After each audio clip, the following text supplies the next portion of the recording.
Assalamualaikum kasıpdaşlar. Anatomiya dersiga hoş geldinglar. Bugun biz birlikte sizlar bilan anatomiya dersiga shunday bir nazar tashlab chiqamiz. Anatomiya kirish degan bu darsimizda biz anatomiya degan zotni nima, anatomiyaning turlari va anatomik o'rin, pozitsiya, yo'nalishlarni bildiradigan ba'zi bir atalg'ular, shundaqla anatomik o'q va anatomik tekshirliklar bilan birlikte tanishib chiqamiz. Anatomiya degan bu atalg'u ana ve tomi degan ikki so'zdan tarkib topgan. Bu Grekçedeki ana degan gap ichida, tomi bo'lsa kesish degan ma'noni bildiradigan bo'lganligi uchun bular birlashib ichini kesib ko'rish degandek ma'nolarni ifodalaydigan mushu anatomiya degan atalg'uni barpo qilgan. Anatomiya degan bu darsimiz inson badanini tuzgan tuzilishlarninki normal shakli, qurilmasi, ularning o'rinlari, funksiyonlari va shu tuzilishlarning bir-biri bilan bo'lgan aloqasini tadqiq qiladigan eng qadimki meditsina darsi. Unda bo'lsa biz birlikte bu anatomiyaninki turlari bilan tanishib chiqaylik. Ba'zi kitoblarda va o'qituvchilarning darsida anatomiyaning turlarini faqatla makroskopik va mikroskopik deb ikki turga bo'lib, qolgan butun bu masalaga yozgan anatomiyaning turlarining hammasini makroskopik anatomiyaninki ostiga tizib chiqdi, mushning bir turi deb. Amniyat shundoq tushuntirsak ham bo'ldi. Lekin nurg'un manbalarda anatomiyaninki cho'ng mushu turlarining hammasini anatomiyadan ayrilib chiqqan ba'zi fanlar bo'lganligi uchun shunlashqa biz anatomiyani mana shu 5 turga bo'ldik deb o'rgansak bo'ladi. Deganimdek bu yerda muhim bo'lgani anatomiyaninki qancha turga bo'linganligi emas, anatomiyaning qaysi turlarga bo'linganligi va ularning nima ish qilganligi. Unaq bo'lsa biz birlikte ko'rib baqaylik. Makroskopik anatomiya bizning bundan keyingi anatomiya deb o'tadigan darslarimiz. Ya'ni ko'z bilan ko'rib, qo'l bilan tutib nimaning nadiligini, qaysi organning nega joylashganligini birma-bir tadqiq qilgan va ko'rsatadigan darsimiz makroskopik anatomiya. Undan xo'sh mikroskopik anatomiya ismidan chiqib turyapti. Uni ko'z bilan ko'rgil bo'lmaydi. Faqat shu mikroskoplarninki har xil asboblarning yordami bilan ko'rib, ularni tadqiq qilamiz.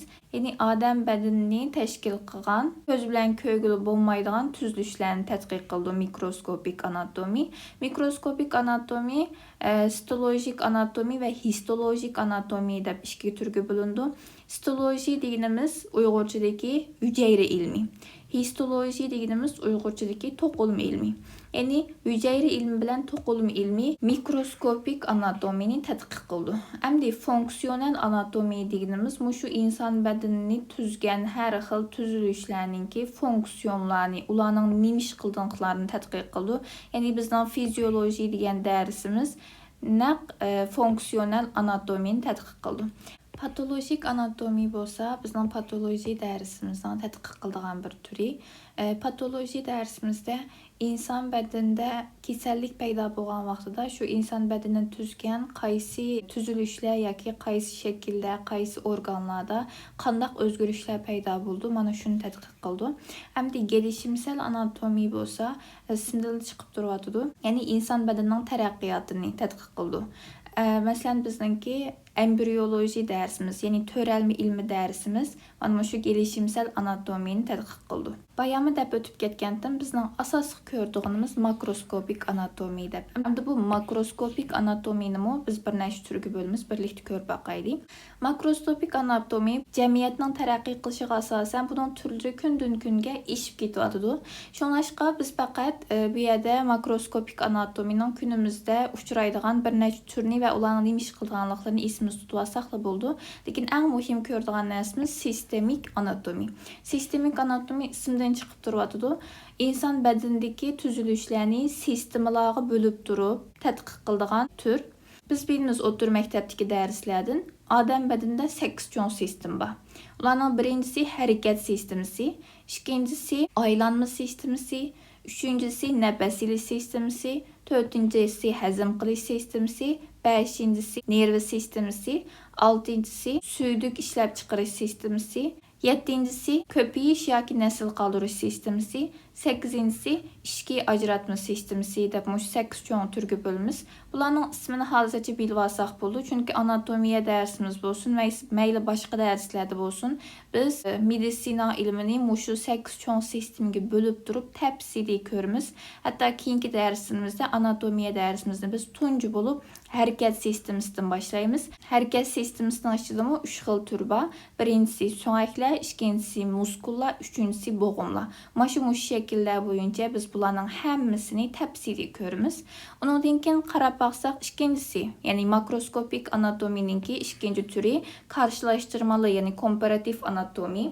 Bu tür anatomiyani zoologiya o'qiganlar yoki bo'lmasa mal doktorluq, zoologiya deganimiz bilimiz hayvonlarni tadqiq qiladigan bir fan. Hayvonlarni tadqiq qiladigan yoki mal doktorluq bo'limlarida o'qiydiganlar mushu har xil turdagi hayvonlarning badanini bir yerga akab turib, ularning organlarini, ularning shu badandan tuzilgan qurumlarni bir ko'rib tadqiq qildi.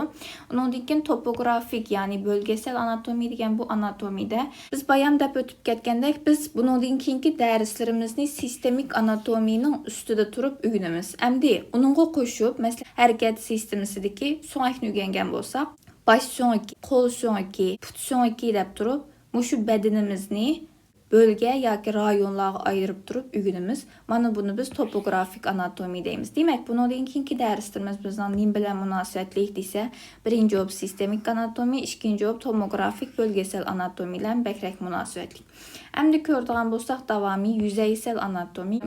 Sırtqı yüzünün, faqat mushu inson badaninki tashqi yuzini, tashqi ko'rinishini ham tadqiq qildi. Radiologik anatomiya bo'lsa, har xil asbob va uskunlarninki yordami bilan inson badanidagi tuzilishlarni ko'rishga va uni tadqiq qilishga, izlanishga tirishadi. Masalan, rentganga o'xshash. Klinik anatomiya bo'lsa, inson badanini diagnoz qo'yish va davolashni asosiy maqsad qilib turgan anatomiyaning turi. Artistik ya da estetik anatomiya deganimiz ko'proq go'zal san'at bo'limi, haykaltaroshliklarninki yoki bo'lmasa husn tuzash bo'limlarida o'qiganlarninki məşğul bolduğan türi. Spor anatomiya təntarbiyaçilərinin texmi yaxşı halətdə yuguruşu yoki ularning chiniqishi uchun harakat sistemasini tashkil qiladigan tuzilishlarni tadqiq qiladigan anatomiya. Anatomik pozisyon deydigan bir atalg'u bor. Biz buni uyg'urchada anatomik pozitsiya deb atsak bo'ladi. Pozitsiya degan bu atalg'u uyg'ur tilida to'laroq ko'chish ma'nosida qo'llanadi, ya'ni bir masalaga qarata tutilgan yo'l, nuqtai nazar deb. Amaliyotda pozitsiya latinchadan kirgan bir so'z.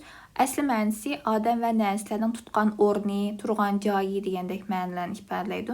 Bilimiz inson to'xtamay harakat qilib turdi. Masalan, qo'limizni ichiga va teshiga aylantirgan vaqtimizda buning bilan teng mos holatda harakat qilgan muskullarmi teng aylanadi. Şonlaşqa dünyanın hər qaysı yerlərdəki bu bölümünü oxuyatqan kişilərinki o muskulun joyini və o'rnini to'g'ri ifodalab berish uchun anatomik pozitsiya deydigan mana shunday bir uqumga ehtiyoj tuyib paydo bo'lgan. Unaqos anatomik pozisyon deganimiz rasmimizda ko'rgandek, rasmimizning o'ng tarafida oyoqda dik turan deydi. Putimiz bilan yana dastlab tik turishimiz, yuzimizning oldiga qarab turishi, ko'zlarimizning qarshi tarafga beqishi, qo'llarimizning pastga sanglab, alqonlarimizning oldiga qarashi va putlarimizningki juplashtirilgan mushu holatini biz anatomik pozisyon deb ataymiz. Endi biz birlikda anatomiyalik yo'linishlarni bildiradigan ba'zi atalg'ular bilan tanishib chiqaylik. Birinchisi superior deb o'qiymiz. Superior. Qisqartirilmasining hammasini yanlarga yeshil rangda yozib qo'ydim. Mush shaklda qisqartilib yozildi. Bir ayat ko'rib qolsak, ha bu ma ekan deb bilalaymiz. Superior deganimiz usti degan gap. Buning bilan o'xshab ketadigan cranialis bor. Cranialismi usti degan gap. Lekin bu bakrak bosh tarafi, bosh qismi deganda ishlatildi. Undan boshqa inferior. Inferior deganimiz asti degan gap. Buning bilan o'xshash quadalis bor. Quadalismi o'xshash asti, undan boshqa quyruq degandek ma'nolarni bildirdi. Anterior oldi degan gap. Ventralismi oldi degan gap. Posterior. Posterior orqasi degan gap. Dorsalis. Dorsalismi orqasi degan gap. Masalan, badanimizning orqasi ne? Dümbümüz. Şonaşqa dorsalis yine dümbe. Mesela kolumuzningki dümbüsü, kolumuzun alqını deyimiz. Aşı dümbe deyen yergimi dorsalis işletimiz. Dexter ve sinister. Oң tərəfini dexter deyimiz, sol tərəfini sinister deyimiz. Ona xos biz hazır görgən şu yönlərini bildirgən atalğılarını işletib baxaylı. Mana bu rəsmni köygünanlardək sol tərəfdən başlayılı. Üstün nim deydik, superior deydik. Superior, astın nim deydik, inferior deydik. Aldı tərəf nim deydik, anterior deydik. Keynin nim deyimiz, posterior deyimiz. Dümbüsü, yani bir nəsdən keynin nim deydik, dorsalis deydik. Mana insan bədənindən keyni tərəfi, dorsalis. Oң tərəf nim deyimiz, dexter deyimiz, sol tərəf nücü, sinister. Yani bu atalğılarını bilmsək bulmaydan atalğılar bu yönünüşünü bilgən vaxtımızda onun için bizden bədənimiz tüzülüşlərlə kimdən nədə durğanlığını, kimdən qaysının aldıda, kimdən qaysının üstü durğanlığını yaxşı bilələyimiz. Həm də ondan başqa yeni bir qism yönlərini bildirdiğən atalğılar var. Ular bilan tanışıb çıxaylı. Medius deyimiz otturdakisi deyen gəp, otturda. Medialis ve lateralis yan tərəfdə deyen gəp, medialis deyen gəp İçiga yaqin degan gap, lateralis degan gap, teshiga yaqin degan gap. Masalan, bu bizning o'ng qo'limiz, o'ng qo'limizdan renteganda ko'z tushali. O'ttirdikisini o'ttir barmoqimiz, bu barmoqimiz anatomiyalik atalg'ularni qo'llanib yo'linishni belgilasak, o'ttirdiki bu barmoqimiz qolgan barmoqlarning nimasi? Mediusi, ya'ni o'ttirdikisi. Undan keyin ko'rsatkich barmoqimiz bilan bu barmağımız otturun yan tərəflərdə. Lakin qandaq yan tərəfdə deyəndə içiga yaqin, yəni məş otturuğa yaqin yan tərəfdə. Şu an bula medialis deyə adlandırdı. Həm də çimçilaq bilan baş barmağımız bolsa, bu mu otturun yan tərəflərdə, lakin qandaq yan tərəfdə, yəni teshiga yaqin yan tərəfdə. Şundaq bolğanlıq üçün bularni nim deyə atayımız? Lateralis deyə atayımız. Proximal degan gap, yaqin degan gap, distal degan gap, uzaq deyen gap. Məsələn, bayamqı rəsmimizni açsaq, çimçilaq barmağımızın ən uçudakı ma bölümü bilikimizə nisbətən qandaq bölümü deyəndə uzaq bölümü. Lakin ma bölümü qandaq? Yaqin bölümü. Yəni bilikimizə uzaq bolğanını distal deyimiz, yaqin bolğanını bolsa proximal deyimiz. Ondan başqa externalis sırtı, internalis içi deyen gap. Ondan başqa superficialis yüzüge yaqin deyen gap. Profundus çonqur deyen gap. Centralis mərkəzi, periferalis ətrafıdakisi deyen gap. Apex çoqqa. Bazis uli asasi deyen gap. Sagittalis ox deyen gap. Transferalis kenglik deyen gap. Vertikalis tik deyen gap. Horizontalis toğrısığa deyen gap. Hem de biz birlikdə anatomiyada hareketlerimizge berilgen bazı isimlerini öğrenip çıkaylı. Birincisi abduksiyon. Abduksiyon nemo degende mərkəzdən yiraqlaşış, mərkəzdən uzaq ketişini bildirdi. Məsələn, qolumuzni, iki qolumuzni üstüge götürgən vaxtımızda bizden mərkəzimiz miyə bolğanlıq üçün yiraqlaşıb getdi. Bu hərəkətin ismi abduksiyon. Kolumuz ottur parmağımızın nim degan tuq, başqa barmaqlarının ottursu bolğanlıq üçün medius degan tuq. Medius deganimiz ottursi mərkəzi degan gap. Şonlaşqa barmağımızı açqan vaxtımızda barmaqlarımız otturdan yiraqlaşqanlıq üçün abduksiyon hərəkəti qıldı deyimiz. Məsələn, bu rəsmdə o'ng putini yanğı biza götürübdü. Bu mu oxşaş mərkəzdən uzaqlaşdırğanlıq üçün o'ng putini bu hərəkətin ismi abduksiyon. Həm də ikinci olub gördüyümüz adduksiyon. Adduksiyon nemo deyəndə mərkəzə yıqınlaşdırış. Məsələn, üstü götürgən qolumuzni pəsk düşərsək, bu mərkəzə yıqınlaşdı iki qolumuz. Şu an bu hərəkətin ismi adduksiyon. Oxşaş şəkildə cılğan barmaqlarımızı cübləşdirgən vaxtımızda bu ottur barmağımız, yəni mərkəzə yıqınlaşdı. Yine oxşaş şəkildə teşik qartda açqan putumuzni içigə əkirgən tuq, bu yenə mərkəzə yıqınlaşqanlıq üçün yenə adduksiyon hərəkəti boldu. Hem de bu abduksiyon bilen adduksiyonu aralashtirib qoymaslik üçün qarasanlar. Bu yerdə B və D ikki oxşamaydigan hərf var. Demək, ikkisi oxşamağanlıq üçün yiraqlaşıdı. İkki oxşaş bir yerə gəldi, yıqılışıdı deb bu şəkildə ismimiz tutub alsaq boldu. Hem de üçüncü hərəkətimiz fleksiyon. Fleksiyon deganimiz büküş. Məsələn, bu rəsmdə cəynikimizdə bir fleksiyon hərəkəti yüz berdi. Yəni, pəski sangıltıb tuğan üstüge qartda kötədik. Cəynikimizdə bir bükülüş hasıl oldu. Püküldü bu cəynikimiz. Şoňlaşqa bu fleksiyon hareketi boldy. Hamda oxşay şekilde tüz tuğan kolumyzny beğişimizden päske gaýragandyk. Bu ýerde nima hasyl boldy diýende ýene fleksiyon hareketi hasyl boldy. Oxşay şekilde bu putumyzny arka qarta ekkendik. Bu ýerde bir bükülüş hasyl boldy. Hamda gördüğümüz ekstensiyon. Ekstensiyon diýenimiz keriliş, keriş diýen gep. Mesela tüz tuğan kolumyzny keýnik alyp bargandyk. Bu ýerde bir keriliş yüz berdi. Kolumyzdaki muskullardan his kıla alaýmys. Sınap baksaňlar boldy bir keriliş bar bu ýerde. Ondan keyin tüz tuğan kolumyzny beğişimizden üstüge gaýragandyk. Bu ýerde bir ekstensiyon hareketi yüz berdi. Keriliş bar. Ondan keyin tüz tuğan putumyzny üstüge qarta hareket qılgyzgandyk. Bu ýerde muskullarymyzdan his kılıngan bir ekstensiyon, kerilişni his kıla alaýmys. Ämdi dawamy garaýly. Rotasyon diýenimiz aýlandyryş diýen gep. Rotasyon, iç rotasyon, yani içige qarta aýlandyryş, dış rotasyon, teşe qarta aýlandyryş dep ikige bölündü. Bu rotasyonlarnınki kolumyzda kılındygan aýrym has isymlary bar. Birincisi pronasyon. Pronasyon mana kögünüňlerde kolumyzny içige gaýryş. Sınap ýakynla koluňlaryny içige gaýrygan wagtyňlarda kolumyzdyň dümbüsi üstüge gartyp duruldy. Supinasyon bolsa kolumyzny teşige gaýryş. Kolumyzny teşige gaýrysak alkynymyz üstüge gartylgan halatda boludy. Yani pronasyon kolumyzdyň dümbüsiniň üstüge garaşy, supinasyon bolsa kolumyznyň alkynyň üstüge garaşy. Bunu qanday isimiz tutup almasak, supinasyonun beşide su bar. Şoňlaşqa kolumyznyň alkyny üstüge garylgan wagtda bunun içinde su tura alaýdy dep peres qyp, şoň supinasyony aşyndak dep oýlasak boldy. Onundan başga pronasyon bayam diýendek arkysy diýen nimde aýtdyk, posterior ýa-ki dorsal diýdik. Pronasyonda kolumyzdynki posterior kısmı, yani aksy üstüge garaganlygy üçin şoňlaşqa buny pronasyondaki P, supinasyondaki su alkynymyzda turdy dep bu şekilde isimiz tutup alsak boldy. Inversiyon putumyzdyň içige gaýrylyşy mana. Eversiyon bolsa putumyzdyň teşige gaýrylyşy mana. Ondan keyin en ahyrky bir hareketimiz elevasyon ve depresyon.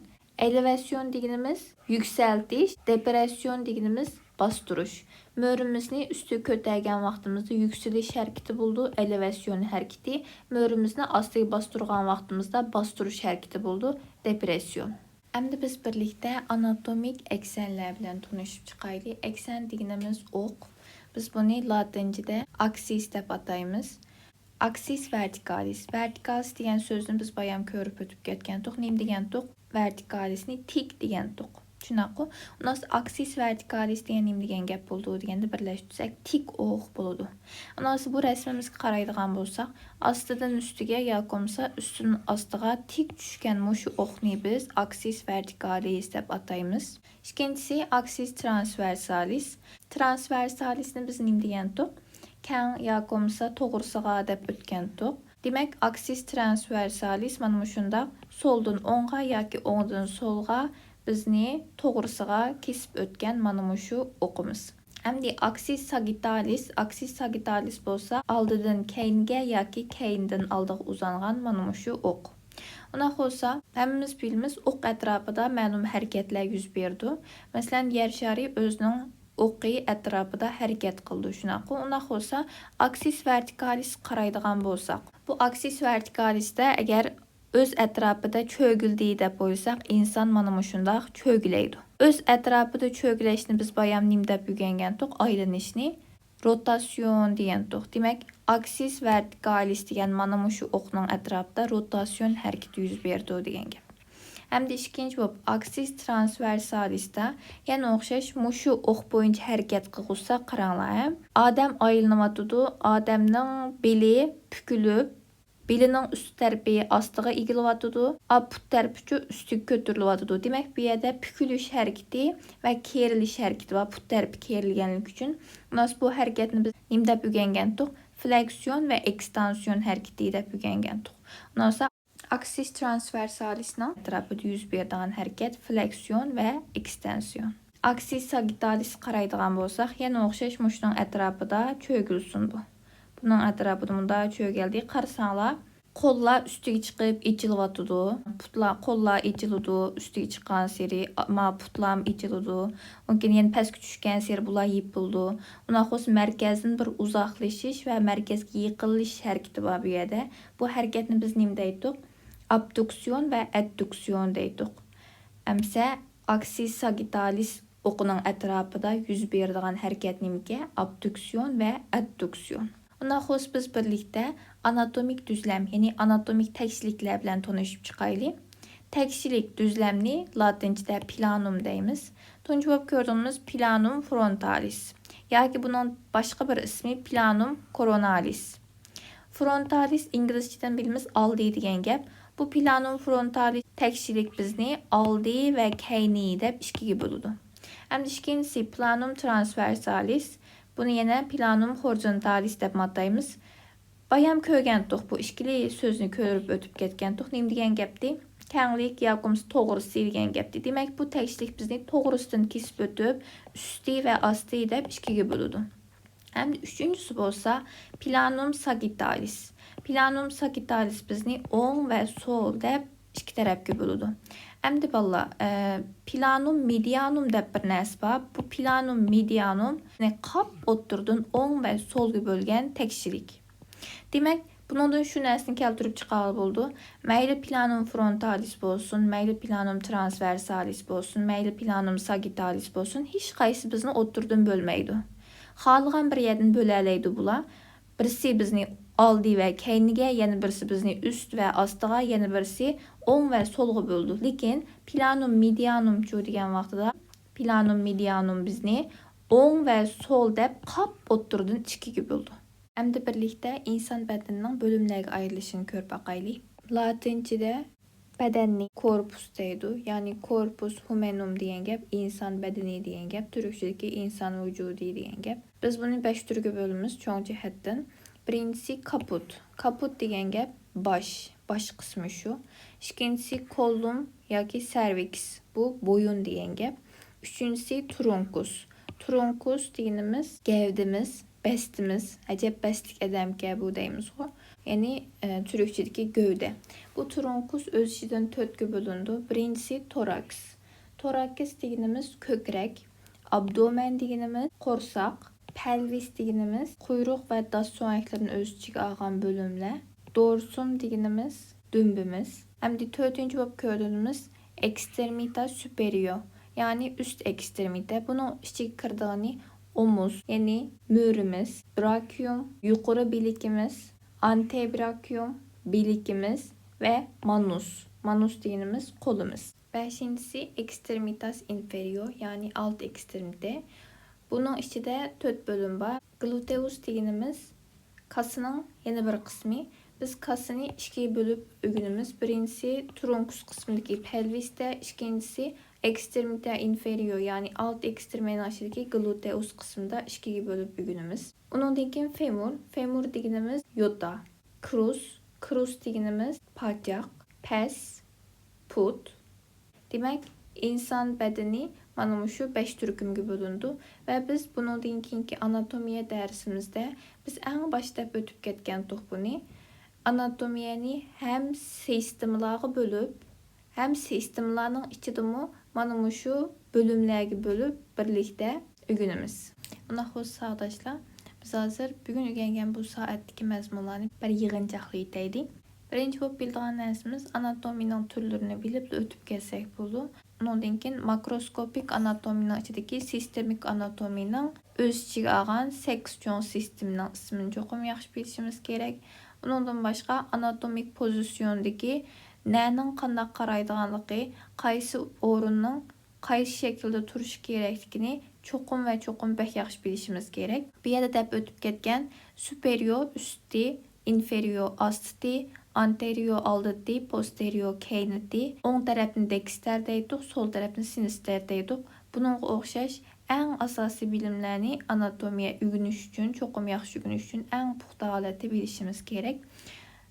Undan keyin bu yerda deb o'tib ketgan anatomiyalik yo'linish belgilaydigan so'zlar bor. Bularni bak yaxshi bilishimiz kerak. Harakatlar, abduksion deganimiz mərkəzdən uzaqlaşdırış degan gapdir. Adduksion degan gap mərkəzə yaxınlaşdırış degan gapdir. Fleksiyon degan gap pükülüş degan gapdir. Ekstansiyon degan gap keriliş degan gapdir. Rotasyon, iç rotasyon və dış rotasyon deb ikkiga bölünadi. Yəni ayrılış, iç ayrılış və tashqi ayrılış deb. Bu ayrılışlarninki qolumuzda özüge xas bir isim bardi. Pronasyon və supinasyon deb. Pronasyon iç rotasyon, supinasyon bolsa dış rotasyon. İnversiyon deganimiz putimizni ichiga qayirish, eversiyon deganimiz putimizni teshiga qayirish. Ondan başqa elevasyon və depresyon deb ikki harakatimiz bardi. Yükseltiş və bastırış. Bularni çoxum yaxshi bilishimiz kerak.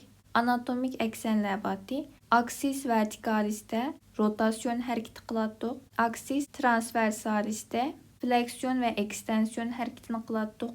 Aksis sagittalisdə abduksiyon və adduksiyon hareketlerini qıladıq. Ondan keyin anatomik düzlem.